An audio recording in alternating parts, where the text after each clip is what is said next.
Good afternoon. Acts of charity spreading all across the country for those affected by the government shutdown. TSA agents and other federal employees continue to work without pay. Our Matt Doherty is at Bush Airport this afternoon where furloughed TSA agents are getting a little bit of help. Explain, Matt.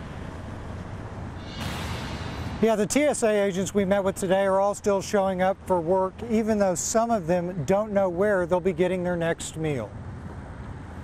This Thursday afternoon, it's a food truck that's saving the day. Chicken with green beans and salad, potato salad, and bread. It is yummy. Deborah. Can you tell me your name? My name is Deborah.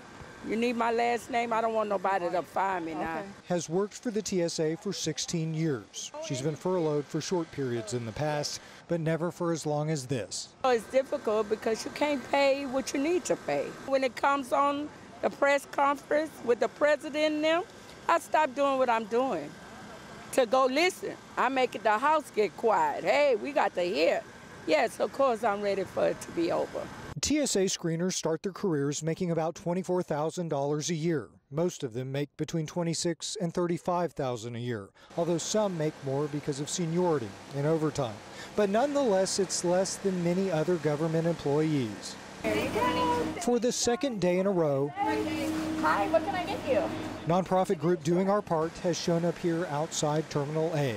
The organization operates a free food truck that normally feeds hungry kids during school breaks. But these days, they're feeding hungry adults for free too. We've had individuals that have come to us and said, hey, I'm not directly affected. We would like to give you a donation, which we can't accept. And we have individuals that said, hey, I didn't know where I was going to eat today. I came to work, but I didn't have lunch. Chicken or sausage? Chicken. It's very stressful to have to come to work, not know when you're going to get paid, but still try to do your job to the best of your ability. So what has this been like for you? Horrible. Now, all of that food was served today, more than 300 lunches. Volunteers say there's certainly a need out here at the airport with these TSA workers. They're planning on coming back out next week. Break back to you. All right, Matt, thank you. And for anyone watching right now who may need help getting through this government shutdown, KHOU 11 News is standing for Houston. We have a list of resources and local businesses that are helping federal workers. Now at 4 streets around Houston Methodist in the medical center are shut down after someone in or outside the hospital broke a glass window. The noise frightened employees, many thinking they heard gunshots. You can imagine the concern. Police were called to the scene. They're now investigating. It looks like everybody is okay. The rain has moved on. It has definitely warmed up, and everybody's already looking forward to the weekend. Yeah, we sure are, and I feel like the weather goes in 2-day increments nowadays. So we got 2 days of this, and we got 2 days of cold coming up. If you're tired of the season, just wait a couple of days. It'll change. It'll change again after that. Whole different season. You got it. So we're in springtime right now. We're going to be in springtime tomorrow. Beautiful view here from the Marriott Woodlands. Looking over the woodlands and in the distance, quite literally, the town of Spring. So what's going on? Well, we've got 69 degrees at Hobby right now. It's 70 in Pearland. Winds are out of the southwest, 72 in Brenham. Just delightful weather. Tomorrow, much of the same, but with the exception of a couple of showers developing during the afternoon. Those showers are out ahead of some major changes. So tonight, 65 degrees at 7 o'clock. 62 by 9, could be some light fog developing and some fog overnight with all of this humidity in place and long nights. 11 p.m. it'll be 57. Coming up, those big changes I speak of this weekend, a cold front, and this is going to make it feel like the middle of winter. How low it goes and how long this cold weather will last coming up. All right, Brooks, thank you. A former staffer for Representative Sheila Jackson Lee has filed a lawsuit against the Congresswoman, her staff, and the Congressional Black Caucus Foundation. The woman claims Jackson Lee fired her after she talked about pursuing legal action against a former employee of the CBCF who she says sexually assaulted her. Here's the timeline of alleged events stated in the lawsuit. In October of 2015, the then 19-year-old woman was a student at Howard University and an intern with the Congressional Black Black Caucus Foundation. She goes by Jane Doe in the lawsuit. She claims she was drugged and raped by her supervisor at the foundation after a fundraising event. The lawsuit says the victim reported the incident to police, but charges were never filed for that alleged assault. Years later, while the young woman was a staffer at the office of Representative Jackson Lee, she told the Chief of Staff, Glenn Rushing, she planned to file a civil suit against the man who allegedly assaulted her. At the time, Representative Jackson Lee served as the chair of the board of directors of the CBCF. The lawsuit says the woman made several attempts to privately speak with Jackson Lee about her decision, but the Congresswoman refused to meet with her. On March 29th, the young woman was called to a meeting with Rushing and Jackson Lee's attorney, where she was told she was fired. The woman says the initial incident left her with PTSD, but her firing from Jackson Lee's office has also left her unable to get another job in politics. Now, we received a statement from the Congresswoman's office saying, in part, the office denies the allegations that it retaliated against the woman. And, quote, while we still deny the allegations, we are especially concerned about Miss Doe and only want the best for her and the many, many young people that the congressional office has supported, encouraged, and provided opportunities for over 20 years. The Brazilian grandparents, Carlos and Jemima Guimaraes, who were convicted and sent to prison for a role in kidnapping their grandson, they were back in court today. A judge must now decide how much money the couple will pay their grandson's father, Houston Dr. Chris Brand, in restitution. Prosecutors originally asked for $1.4 million. By the time the hearing wrapped, that request was down to about $770,000. Once the judge issues his decision, the grandparents again begin their prison sentences. They asked for over $1 million restitution for this couple. It's like sort of, we want to put you in jail and then we want to put our foot on your neck. The grandfather, Carlos Guimaraes, will spend 3 months in prison. His wife, Jemima, will serve 1 month behind bars. We'll have more on today's developments coming up at 5 o'clock. 9 more people have been arrested for the terrorist attack in Kenya, the deadly blast killing 1 American, Jason Spindler, a businessman from Houston. Police now say the attack on an upscale hotel in Nairobi killed 21 innocent people. 5 terrorists died in the bombings. Our top 4 at 4. Coming in at number 1, who will get the $50,000 award for finding Jamie Kloss? Well, the Wisconsin couple who called police after finding the kidnapped teen say they don't want the money. They hope Jamie will get the cash because she rescued herself. The FBI will ultimately decide who gets that reward money. Police are looking into how a 9-year-old boy got hold of a gun and accidentally shot and killed his 9-year-old cousin. This happened at a home in Northwest Houston yesterday. The 9-year-old cannot be charged with a crime because of his age, but there could be charges if the parents or guardians did not secure the firearm. At number 3, a female dishwasher at the Conrad Hotel in Miami won't have to wash dishes anymore. A federal jury just awarded her more than $21 million. The Miami Herald says the woman refused to work on Sundays for religious reasons, and her boss demanded she show up anyway. When she didn't, she was fired, so she filed a lawsuit. The hotel was ordered to pay her $36,000 for lost wages and more than $21 million for emotional distress. Do you have space in your home for a dog this weekend? With temperatures dropping, the Fort Bend Animal Shelter is asking people to foster a dog for just a few days. Some of the animals have to be kept outside, and shelter workers worry it could be too cold for them overnight. All you have to do is stop by, fill out a form, and answer some questions. Good way to help out. Yeah. Well, Katie, moms and dads, there is a new superintendent in town. Yeah, the school district has a new leader, and for the first time, he is talking about his vision for the district and how he was selected for the job. All right, is your toolbox a giant mess? Hey, you may want to give the Grip Master a try. We find out if this gadget is worth it.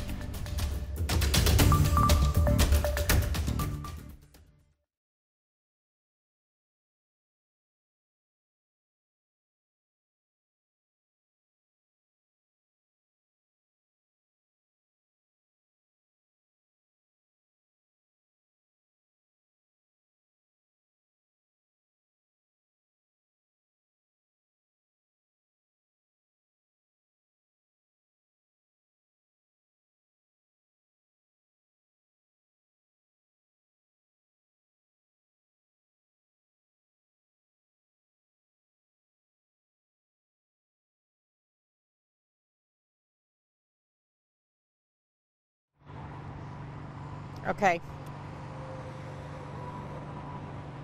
There was a bit of controversy surrounding his promotion. Ken Gregorski was the lone.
You might recall this story made headlines when the superintendent of Katy schools was accused of being a bully decades ago in middle school. Lance Hint denied the allegations, but amidst all the controversy, he decided to step down. Well, in recent days, the board appointed a new man to fill his shoes, but he's not new to the district. No, he's not. Jessica Bork spoke with the district's new leader just a short time ago. She's in Katy with what his vision is for the district. Jessica?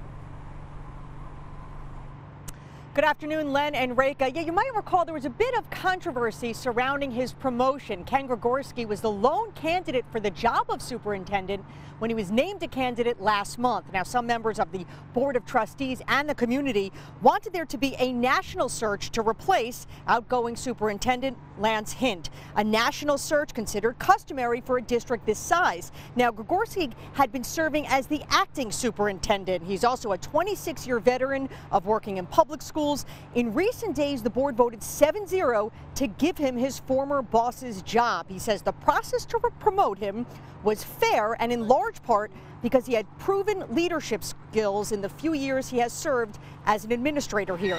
He says he understands the needs of running the 7th largest school district in Texas with nearly 80,000 students. I mean, having kids in Katy ISD schools, having a wife who's a teacher, I hear about the real problems every day, you know, in the home, and just to assure our folks that it's my commitment to this community to do what's best for kids. Well, he says bullying has been a hot topic in the district, and that since the start of the school year, he has personally put several anti-bullying measures in place, including an anonymous reporting app and a parent advisory council. Now, something big on his plate as well, he says, addressing the district's growth rate. They're on track to have nearly 100,000 students by the year 2028.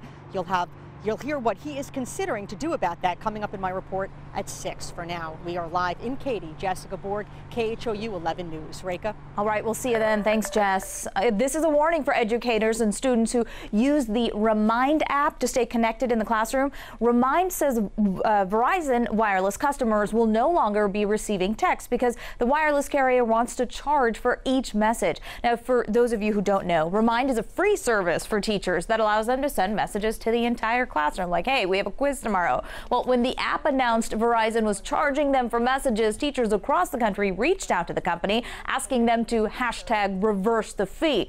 Verizon told USA Today it offered the classroom service a deal to keep the text messages free, but Remind says no deal has been signed and the text messages will stop on January 28th. All right, you have got to see this. Some vandals tried to run over that 9-foot-tall snowman in Petersburg, Kentucky. Things got a little complicated because they didn't know the base of the snowman was made of a large tree stump. You know, what goes around comes around, in good ways and bad ways. So I guess probably everybody learns a valuable lesson here from Frosty. That's what they get. Revenge, a dish best served cold. I love that story. Yeah, karma right there. Instant karma. How about some good weather karma, Brooks? Why, that was amazing. That was fantastic. Yeah. Well, it's springtime here in Texas for today and tomorrow before winter rolls in for a brief spell. No wintry weather as far as precipitation goes, but it'll be jacket weather for Saturday and for Sunday. Right now, Hotel Galvez, beautiful shot. Temperatures in the upper 60s here with high clouds streaming through the skies. In downtown Houston at 69 degrees. Bright skies, just perfect weather outside. Relative humidity at 68%. So spring-like 70s are in the cards through the day tomorrow. A strong cold front comes through on Saturday, so don't let your guard down. You're going to need a jacket for Saturday afternoon. Just a glancing blow, though, from the Arctic air. The track of this ridge of high pressure I'll show you in moments will determine how cold we get. Now, we're between weather systems right now. Rain and snow to the east, more rain and snow to the west. I am expecting a chance for showers tomorrow, ranging at about 30 to 40% beginning around commute time with a couple of spotty showers. And then here's 1 p.m. in the hours shortly after lunchtime. We could see that rain increasing in its frequency and occurrence. But throughout the day, it'll sort of be passing showers, not unlike yesterday, but maybe even a little bit drier. Now, once we fast forward into Saturday morning, as the front arrives before dawn, this is at like 2:30 in the morning, we could see a narrow band of showers, maybe a rumble of thunder before that passes through, before the sun rises on Saturday. And soon thereafter, cold air will be ushered in as this big, sprawling mass of Arctic air, as represented by high pressure, works into the eastern 2/3 of the U.S. So by Sunday morning for the Houston Marathon, it'll be about 34 degrees. Still very cold, and with the wind, it'll feel like it's in the 20s. Temperatures at or below freezing once you get north of I-10. But the real juice, the real hard, cold weather is up here in northern Canada.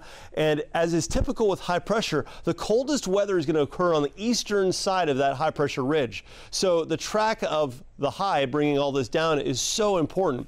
And the track of this ridge, where it is now here, will take it safely east of our neck of the woods, sparing us of the worst. Meanwhile, record cold expected in parts of the mid-Atlantic and northeast. But for Texas to really get into the deep freeze, these high pressure ridges need to track west of our area. They've done so in the past. 1983, 1989, both periods of frigid weather were record-breaking and historic. Now, that said, it'll still get cold. It's just not going to be that Arctic deep freeze. So warm weather through tomorrow, spring-like 70s, narrow band of showers, maybe a storm before dawn on Saturday.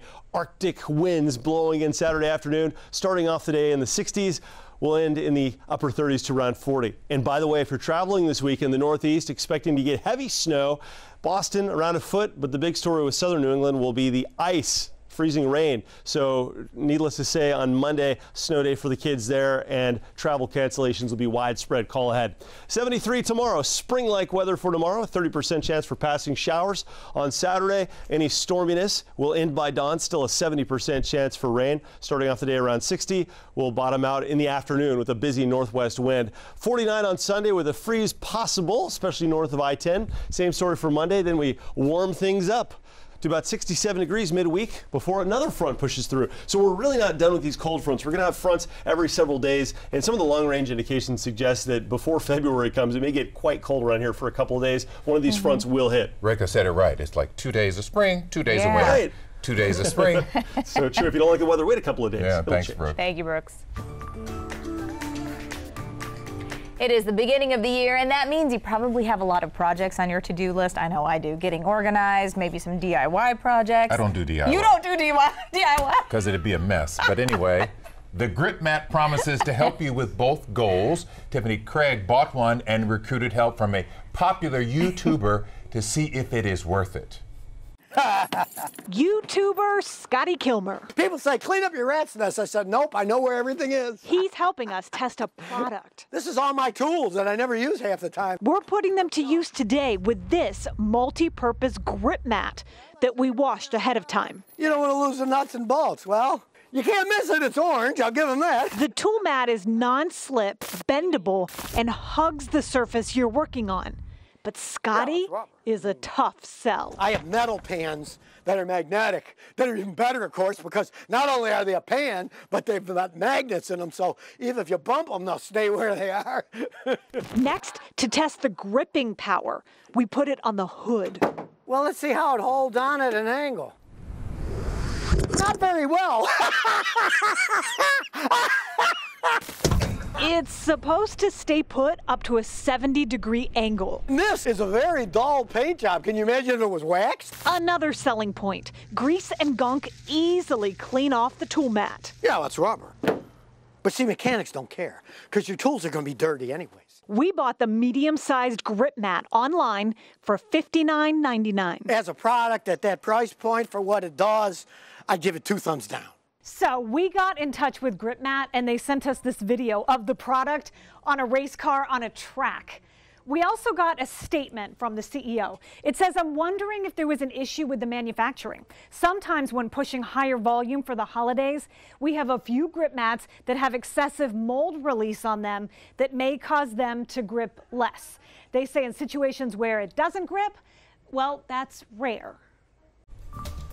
I'll just take their